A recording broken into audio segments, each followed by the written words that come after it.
ইহুদি খ্রিস্টান বৌদ্ধ ধর্মানুসারী হিন্দুরা আছেন, অমুসলিম আছেন, আগুন পূজারী, মাজুসি, মুসলিম। আপনি বলবেন স্যার পৃথিবীর মধ্যে শ্রেষ্ঠতম জাতি কোনটি? আমরা গোটা মানবতার জন্য আমরা আল্লাহু আকবার। আমাদের নবী যেমন গোটা কুল কায়নাতের নবী রাহমাতুল লিল আলামিন, আমরা তার উম্মত হিসেবে সবার জন্য আমরা। জজবান্নার চুকে যখন জিজ্ঞেস করা হলো, স্যার আপনি বলবেন মুসলমান শ্রেষ্ঠ কেন? তিনি বলেন মুসলমান সেরা মাত্র দুটো কারণ। যুক্তরাষ্ট্র তাদের 60টি নির্বাচনে 47তম প্রেসিডেন্ট বানালো, 47তম প্রেসিডেন্ট বানাইয়া একজন নারীকেও ক্ষমতায় বসায় নাই। রাসূলুল্লাহর হাদিসকে তারা অক্ষরে অক্ষরে পালন করছেন। ওই সম্প্রদায় কখনো সফল হবে না যে জাতির ভাগ্যে নারী রাষ্ট্র পরিচালনা করবে। 2050 সালে আমেরিকার হোয়াইট হাউসে কালেমার পতাকা পতপত করে উড়বে ইনশাআল্লাহ।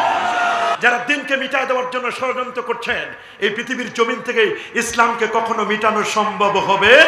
ইসলামকে মিটায় দেওয়ার জন্য যারা মিটিয়ে দিতে চাচ্ছে, তাদের বড় বড় পণ্ডিতগুলো, তাদের বড় বড় আর্টিস্টগুলো, তাদের বড় বড় যারা এই পৃথিবীর জমিনে ইসলামকে নিয়ে সমালোচনা করছেন, তানকিদ করছেন, এরা মনে করছে যে না, ইসলামকে অল্প দিনের মধ্যে মিটিয়ে দিবে। আল্লাহর মেহেরবানি, আমেরিকা বলেন, গ্রেট ব্রিটেন, লন্ডন বলেন, আফ্রিকা বলেন, আর ইটালি বলেন, রোম বলেন, পারস্য বলেন, ওয়েস্টার্ন কান্ট্রিগুলোতে বলেন, এমন কোন জুমার দিন বাকি নেই জুমার নামাজের পরে 10 জন, 20 জন, 30 জন, 40 জন, 50 জন পর্যন্ত ভ্যাটিকান, ক্যাথলিক, খ্রিস্টান বাইবেল ছেড়ে দিচ্ছে।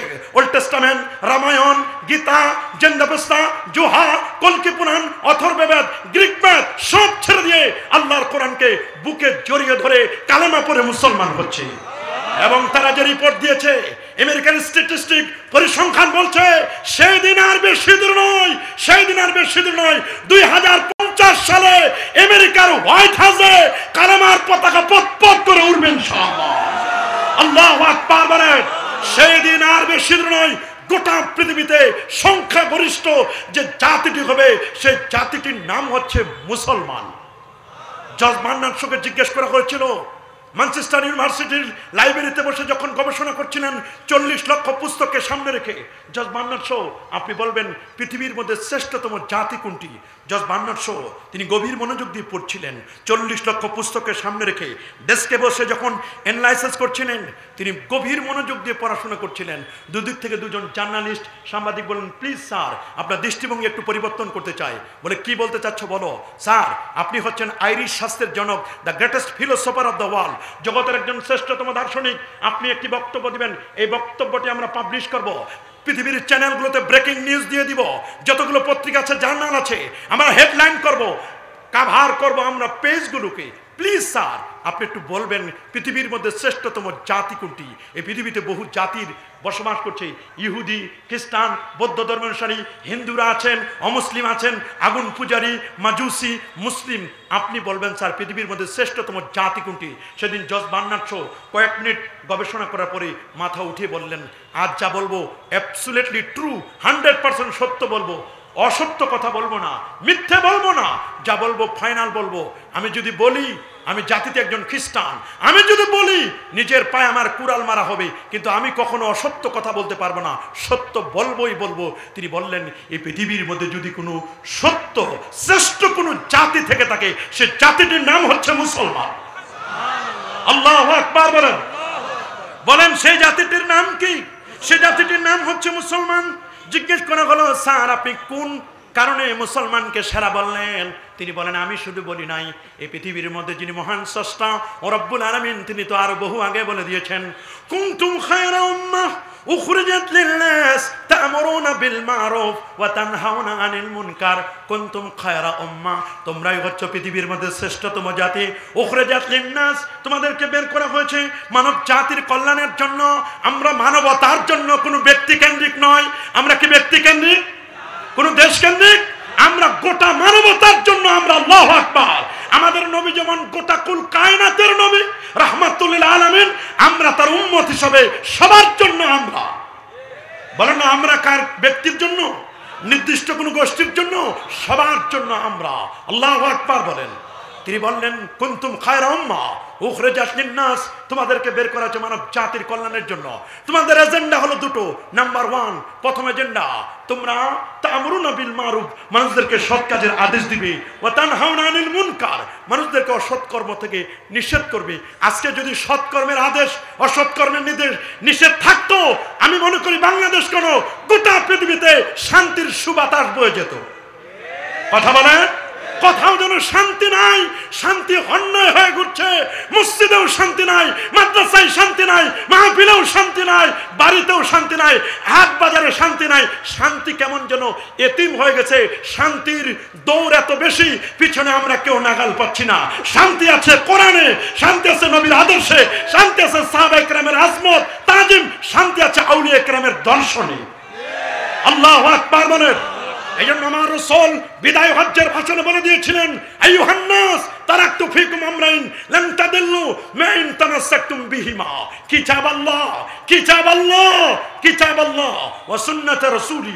সুন্নাহ, হে মানব জাতি, তোমরা যদি দুটো জিনিস আঁকড়ে ধরতে পারো, তোমরা কখনো পথভ্রষ্ট হবে না, গোমরা হবে না, সত্য পথ থেকে বিচ্যুত হবে না, তোমরা রাইট পথ থেকে স্টেপ ফরওয়ার্ড, এই যে পথটি সিরাতে মুস্তাকিম থেকে ছিটকে পড়ে যাবে না।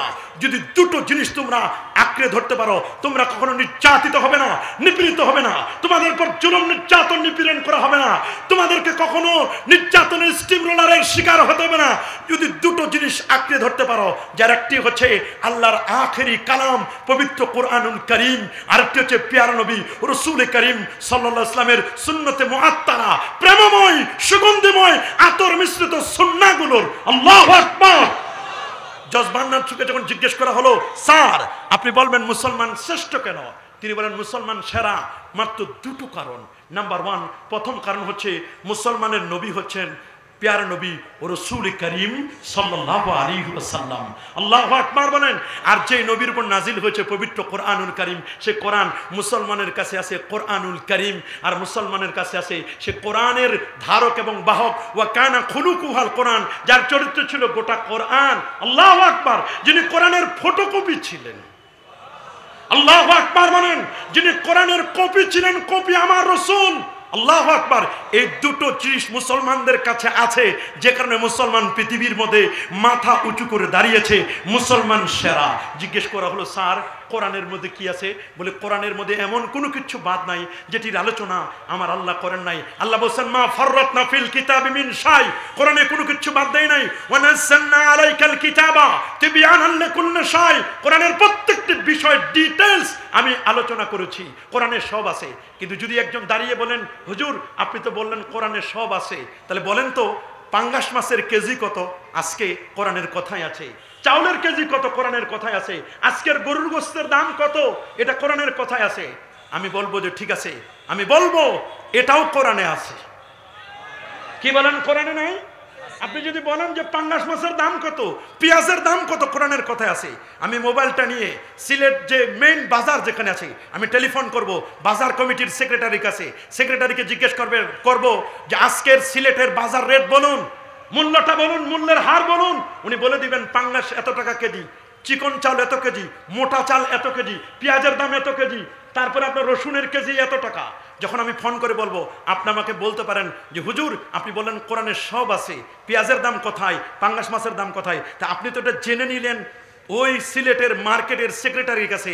আমি বলবো সেটাও আল্লাহ কোরআনে বলে দিয়েছেন সূরাতুন নাহলের মধ্যে, ফাসআলু আহলাজ যিকর ইন কুনতুম লা তা'লামুন। ফাসআলু, তোমরা সওয়াল করো, আহলাজ যিকরে, যারা জিকির, আহলে যিকির যারা জান্নওয়ালা ব্যক্তির কাছে অজানা বিষয়গুলো জেনে নাও। তা আপনি আমাকে জিজ্ঞেস করছেন পাঙ্গাস মাছের কেজি কত? আমি তো জানি না। আমার কোরআন বলছে না জানলে জেনে নাও। তা আমি টেলিফোন করে জেনে আপনাকে ডেলিভারি দিলাম, জানাই দিলাম। এটাও আমার কোরআনে আছে। আল্লাহু আকবার বলেন। আতা রাজুল ইমরাতাহু, পুরুষটি অনুসরণ করবে স্ত্রীকে, ওয়াকামহু, মনে রাখবেন সেই যুক্তরাষ্ট্র তাদের 60টি নির্বাচনে 47তম প্রেসিডেন্ট বানালো। 47তম প্রেসিডেন্ট বানায়া একজন নারীকেও ক্ষমতায় বসায় নাই, রাসূলুল্লাহর হাদিসকে তারা অক্ষরে অক্ষরে পালন করছেন। লা ইউফলিহা কওমুন ওয়াল্লামরাহু ইমরা, ওই সম্প্রদায় কখনো সফল হবে না, সফল হবে না, কখনো সফলতার দ্বারপ্রান্তে পৌঁছবে না যে জাতির ভাগ্যে নারী রাষ্ট্র পরিচালনা করবে। আল্লাহু আকবার বলেন। মনে রাখবেন, মনে রাখবেন, যদি যুক্তরাষ্ট্র আমেরিকা যদি এটি ফলো করতে পারে, তারা যদি নবীর সুন্নাহ নবীর হাদিসকে সামনে রেখে তাদের রোড ম্যাপ তৈরি করতে পারে, আমরা কেন আজকে পিছনে? আমরা নবীর হাদিস থেকে যোজন যোজন যোজন যোজন বছর দূরে। আমরা তো শুধু শুধু শুধু শুধু শুধু একটা সার্কেলের মধ্যে ঘুরপাক খাচ্ছি। না হয় নাই বললাম, বুঝতে কারো কোনো সমস্যা নেই, আকলমানরা ইশারা কাফি। আল্লাহু আকবার বলেন।